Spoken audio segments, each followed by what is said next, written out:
Support for this episode of Our Hometown was provided by the Epps Jefferson Foundation, Rhodes Scholar, Riverwoods Exeter, and Kennebunk Savings Bank, with additional production support by Exeter Historical Society, the American Independence Museum, the Word Barn, and Morningstar Aerial, and by viewers like you. Thank you. What better place to celebrate our country's 250th birthday than in one of New Hampshire's oldest towns, the site of the first documented town meeting in 1639. It's where the Declaration of Independence first arrived in New Hampshire because it's the state capital. Well, it was the state capital during the Revolutionary War. No, we're not in Concord. Hello, I'm Rebecca Rule. Welcome to our hometown, Exeter.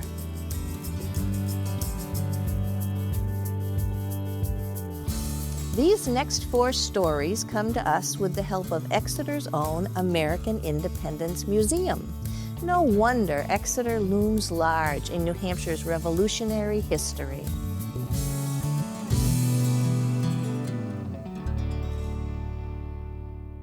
During the American Revolution, Exeter became the capital of New Hampshire because Portsmouth was seen as too vulnerable to the sea and too full of loyalists.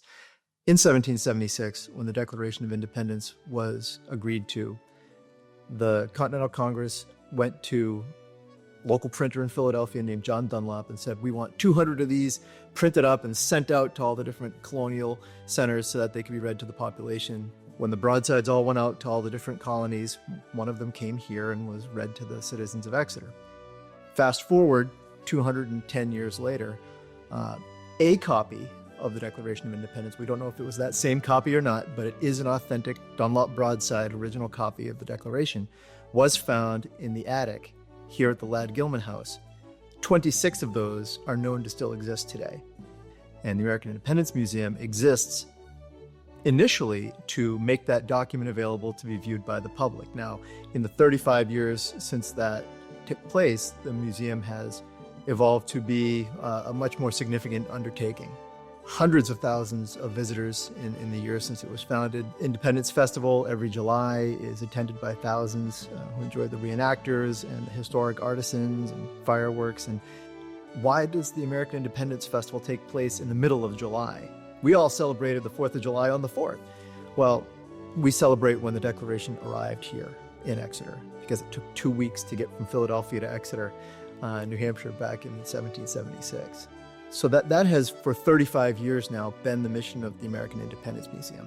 Bring people here to walk through halls where people walked who signed the Constitution of the United States. And every succeeding generation of Americans has had to struggle and work and sacrifice to secure to ourselves and our posterity the blessings of liberty, to quote from the founders. That story of independence is not something that happened a long time ago, was foreordained and forever promised. It's something that we continue to work on. And our heritage isn't one of this perfect gift tied up in a bow. The heritage that has been handed down to us is the responsibility and the obligation to continuously earn that independence and that freedom. Well, in 1771, the community of Exeter voted to create a powder house to store gunpowder with everything that was happening during the period. Everything was getting all riled up. People were getting angry at the crown. It was December 14th, 1774, and there had been a proclamation by the king called the Powder Alarm. It was starting to trickle through the colonies. People were hearing about it, that it was happening, and Paul Revere was one of those patriot leaders who rode up here from Boston with the news of this powder alarm, that they're going to start taking our weapons, our arms, and specifically gunpowder. In December of that year, the Patriots, led by John Langdon and Thomas Pickering, went to William and Mary in Portsmouth at the mouth of the harbor because that's where the British were storing all of the gunpowder. Raided the fort, 6 men guarding it at the time, and they stormed it. There were some shots fired. No one was killed, so that was the real first shot of the revolution was in New Hampshire. Didn't take everything, they took some of it. The next day, John Sullivan came back with his men, and they took the rest, and that was 60-some weapons, small arms, guns, knives, things like that, and then 16 cannons specifically marked with the stamp of the crown. An act of treason, taking anything marked with the stamp of King George. They also hauled down the British flag. It was the first time in New Hampshire that the British colors were taken down, and then they left. Some of it they rode down on the gondolas back to different places. Durham, I believe, got some as well. In Exeter, we ended up getting 72 of the 100 barrels of powder, and they stored in the powder house. The powder that was stored at the Exeter Powder House and other locations around New Hampshire was taken by carriage to Bunker Hill right before the fighting, and it was used in the battle by our New Hampshire and Massachusetts soldiers. The powder house is on what is called Powder House Point. There is a walking trail you can take to get it. You can see it from Swayze Parkway if you look across. It's still sitting right there. It's the original brick structure, 16-inch thick walls, all still there. It was fully restored by the people of Exeter in 1999. They were determined not to let this iconic landmark of New Hampshire history, not only Exeter, but New Hampshire, go into disrepair.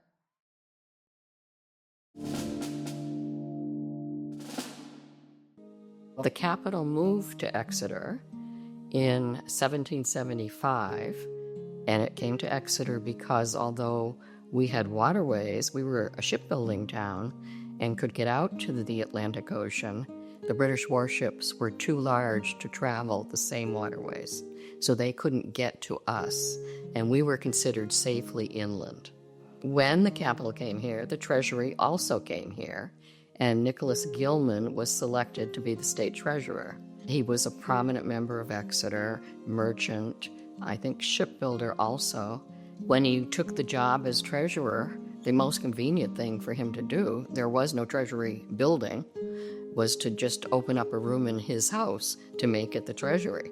He kept the books, of course, for the state, which was very difficult during the Revolution because it was insufficient revenue coming in. They didn't have enough to back up what they were paying a lot of the time. So he was issuing promissory notes because the continental dollars just had little value. There was really nothing backing them up. But the main reason people would come here to this building would be to exchange currency. During the Revolution, every state was like its own little country and printed its own currency. So if you lived in New Hampshire and you wanted to go to Boston to do business, you had to exchange New Hampshire currency for the currency of where you were going. So he kept supplies of currency in an iron-bound chest in his office. He was treasurer for the duration of the war, but when he died, his older son, John Taylor Gilman, took over the job. So the Treasury building, or the Treasury office, was here for quite a bit of the time. I guess it was wherever the state treasurer was. The capital moved to Concord in 1808. So soon, when it moved to Concord, the Treasury probably went very soon after.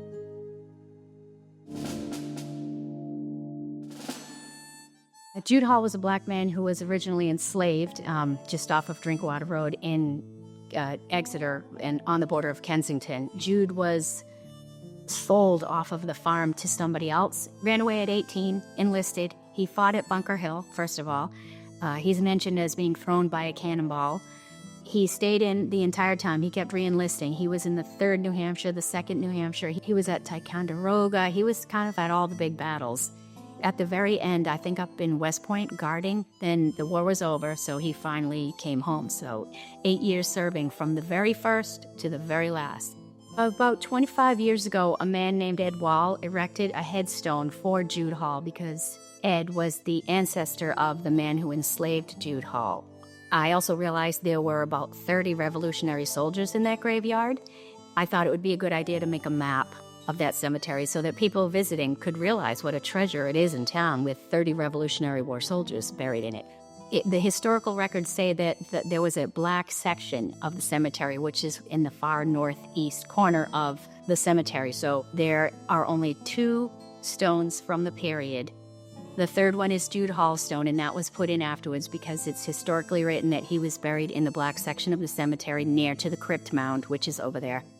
So Jude lived on a house on Drinkwater Road. An archaeologist has recently gone over there and checked out and found an area which they think is possibly his home site. It's just kind of a sunken cellar at this point, and he has registered it as a archaeological site in New Hampshire. So Jude did not own that house. He rented it. He rented it for a long time. He had a large family, and it was a 2-room house, and it was on a pond, an area called Jude's Pond. As the Civil War came about, popular sentiment was turning.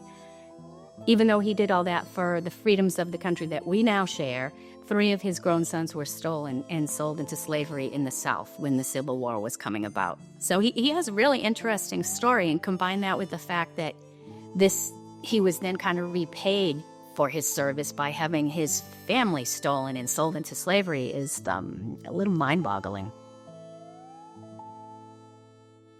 One of the oldest and most prestigious boarding schools in the country started as the bright idea of John and Elizabeth Phillips of Exeter. Phillips Exeter Academy opened its doors in 1781 with 1 teacher and about 50 students, a modest beginning. Now enrollment tops 1,000 with a staff of nearly 250. It's home to the largest high school library in the world. That's impressive, as is its list of notable alumni, from Daniel Webster to Dan Brown and Mark Zuckerberg, and New Hampshire's only U.S. president so far, Franklin Pierce. In the 1930s, the school changed dramatically when Edward Harkness donated millions on the condition that they implement a revolutionary learning model. Instead of teachers delivering information from on high to large classes, small groups of students would face one another around a Harkness table and discuss rigorously. I do remember walking across it for the first time, all the brick, the ivy then. Every teaching faculty member is required to live at least 10 years in the dorm. And at night at 10 o'clock, somebody would lock their keys in or need some sugar, or a fire alarm would go off, and you were in charge, along with other teaching faculty, in my case, 59 boys in Silly Hall. The old private school thing is that there's what they call the triple threat. You teach, you coach a sport, and you live in the dorm. I would have interesting, remarkable conversations with these young boys, becoming young men, about Shakespeare late at night, or their studies, and that did allow for those moments where you go, wow, this is sort of extraordinary. The academy prides itself on a strong work ethic, rigor, and we all work hard. And they're also great kids. It's not a job where discipline really is in a classroom. And the classrooms are small. The maximum is 12 students. And this fellow in the 30s, I believe, his name was Edward Harkness, he said, what about a table, a round oval table with just 12 students? And that way everybody has an equal voice and everybody can be heard. Sometimes you'll hear people say no one can hide, but it's conversation, it's seminar-ish, it's student-led. Every classroom has one. And they've got sliders that come out, because for test taking, it's an enormous, typically oak, mine's oak. The students are motivated because they're going to be the ones leading and having the conversation on the reading. And quite often the teacher, in theory, for the most part, will step back and maybe throw out a prompt or two. For me, I've learned a lot. The students teach you a lot. The culture, it teaches you a lot. So it really is, in many ways, it's an ideal job for me.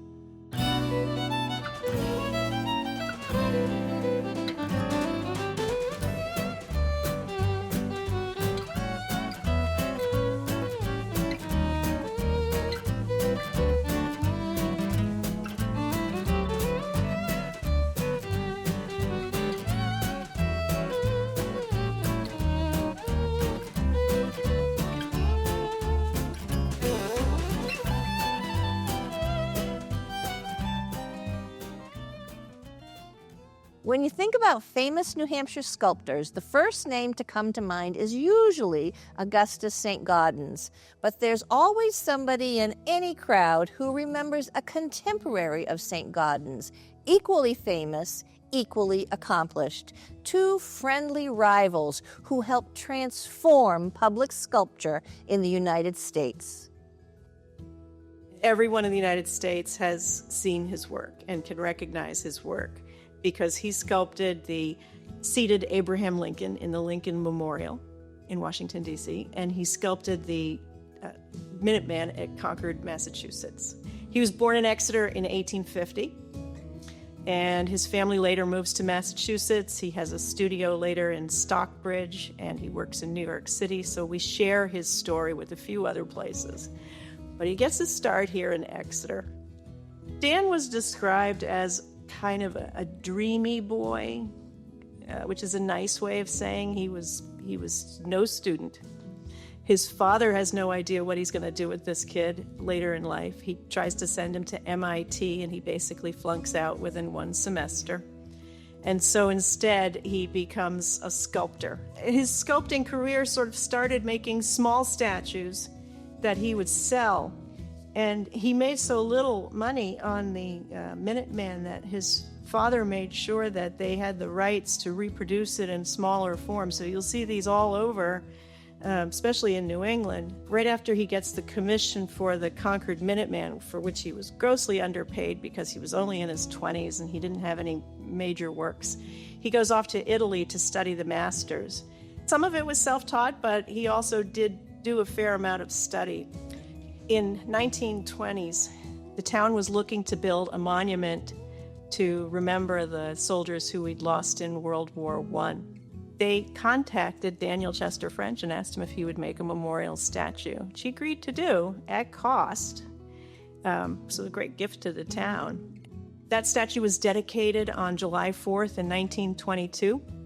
Which is an odd day for a memorial statue to be dedicated, because even in 1922, when it was called Decoration Day, Memorial Day in May would have been the day that you remembered your war dead. However, Daniel Chester French was in Washington, D.C. on Memorial Day of 1922 because he was helping dedicate the Lincoln Memorial. 60 years ago, something strange happened around here, starting in Kensington but spilling over into Exeter, with some credible witnesses, including police.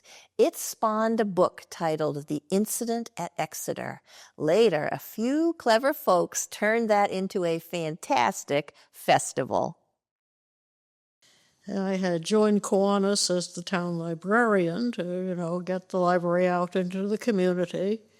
And the poor Kiwanis was trying to raise money, and we were just beating our heads against the wall. And one of our weirder members, not me, suggested, we have the incident at Exeter. So we go back to 1965. This is the middle of the Vietnam War. There is a young man from Exeter named Norman Muscarello.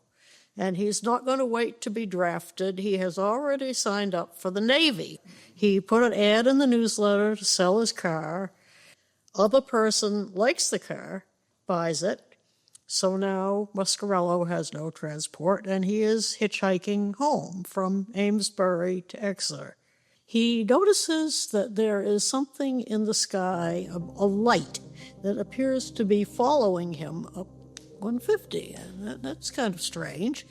He stands in the middle of the road and flags down the next car, doesn't even try to ask for a ride. They stop. It's a nice old couple, and Muscarello says, "Take me to the Exeter police station right now." Then individual people had called and said, "What is this thing that's in the sky?" And now Muscarello comes tearing in and says, "This thing practically dived on me on Route 150. So the Exeter police send one of their officers, Officer Bertram, back to 150 with Muscarello. And by cracking the thing, it's still there. He calls in and says, the kid's right. It's right here. I see it. And they send another officer out. They just watch this thing. It hangs there for a while. And then it goes straight up in the air and takes off toward the river. It never lands. It never makes a sound. It never tries to contact anybody. No, it doesn't suck up any cows or anything like that. The Kiwanis had our first UFO weekend in 2009. The town really was pretty leery about us. Most of the businesses shut down tight. But then they realized, as time went on, that these people may be a little strange, but they spend money. So now, if you look at the windows, are just fabulous. And the stores just outdo each other. The police have us block off the lower half of Front Street, and you barely can walk. And it's wonderful. Community means, in part, supporting each other. In the Yankee tradition, there's no need for public thanks. Help is freely offered to those in need when they need it. Anonymously given, anonymously received. It's a simple concept that can make a big difference in someone's life. Women Aid is an organization that came to New Hampshire 20 years ago, a group of women raising money to help local neighbors in need. The original founders realized that they were getting together for wine and coffee and drinks and restaurants every week, and wouldn't they make a bigger impact if instead they used that money to give back into the community for people who just weren't finding help for the needs that they had. Our mission is to serve members of our community quickly, with dignity, and anonymously.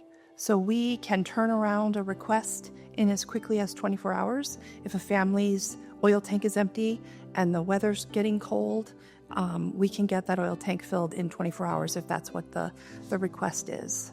We have a network of professionals in the area, which we refer to as validators. They're mental health professionals, school nurses, people who work with unhoused. They will identify one of their clients who has a need that they're not getting filled, whether it's for car repair, something medical, something for their housing, or other general resources. They'll fill out the request form, comes to our board, which our board is made up of 10 all volunteers, and we do things by email. One of us vets it, makes sure we have all the information. We discuss and talk and ask questions, maybe more questions back to the validator. Once we have all the information, we take a vote, and if it falls within our mission in our area, we always say yes. But we do keep it anonymous for the dignity and the privacy of the person who's being helped. Nobody else needs to know. The needs we address are something that we can really make a difference, bridge a gap. A family has found themselves in a downward spiral, and the car broke down, and now the parent can't get to work, might lose that job. Just the repair of that car could get the family out of that downward spiral and back on a straight track. We find that people really want to help in our area. When we put out a request, the community steps up and supports us. We feel really carried by the community in Exeter to do the work that we do. And it's meaningful to all of us. We enjoy what we do. So to have people out there in the community who also enjoy working with us, it's a really great feeling, and we make a really great team. Some folks, including me, say fall is the best season in New Hampshire. Cool air, incredible foliage, no bugs. What a perfect time for a big outdoor party, and you're invited. Now in its 13th year, the Powder Keg Beer and Chili Festival brings together the community and breweries and restaurants from all over New Hampshire and the Seacoast. And it's just a great day to come together. It's on Swayze Parkway. Fall in its glory. It's a great way to spend the day. Every year, it's the first Saturday of October from 12 to 4. The festival's gotten bigger and bigger every year, getting people as far as Boston and Portland, and everyone comes together and helps to put on this festival, from the Chamber and Parks and Rec and DPW and the police and fire and so on. It's really a true community effort. It's a lot of fun. Typically, we have about 3,000 or so people show up. And what do they do there? They listen to some great music, and they sample as many different kinds of beers and ciders as people bring. We have, I think, over 50 breweries coming, hundreds of different things to sample. There are, I think, 10 places who are coming bringing chili, and there will be a chili competition for the People's Choice for Best Chili. And if you're standing at Swayze Parkway and you look across the river, you can see the old Powder House. And so the Powder Keg was named after that, to try and bring in some of the local history and connection to the Revolutionary War. You will walk in and be amazed at the number of different breweries, number of different artisans, arts and crafts vendors, and so on, that are there. The music will be playing. We do send out a map ahead of time so people know who's where.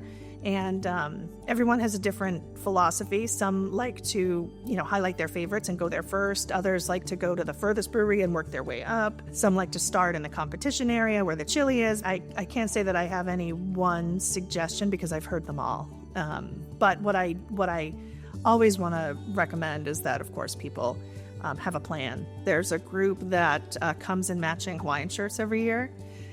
They're a lot of fun. There's groups that have pretzels on strings, because I guess you have a pretzel in between drinks. It tries to cleanse the palate or something. Whatever it is that gets them there to have fun, there's this great feeling of fun and community, pride and support and love when people are leaving. It's always a lot of fun.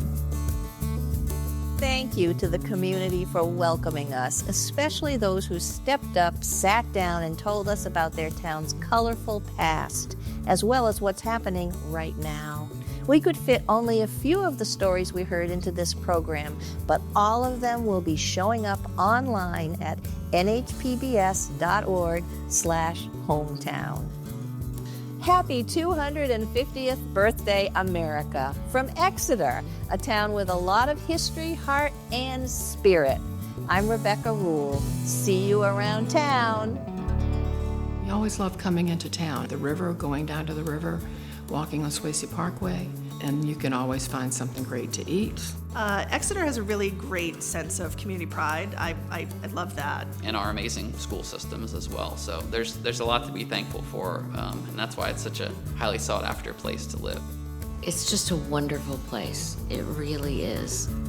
Support for this episode of Our Hometown was provided by the Epps Jefferson Foundation, Rhodes Scholar, Riverwoods Exeter, and Kennebunk Savings Bank, with additional production support by Exeter Historical Society, the American Independence Museum, the Word Barn, and Morningstar Aerial, and by viewers like you. Thank you.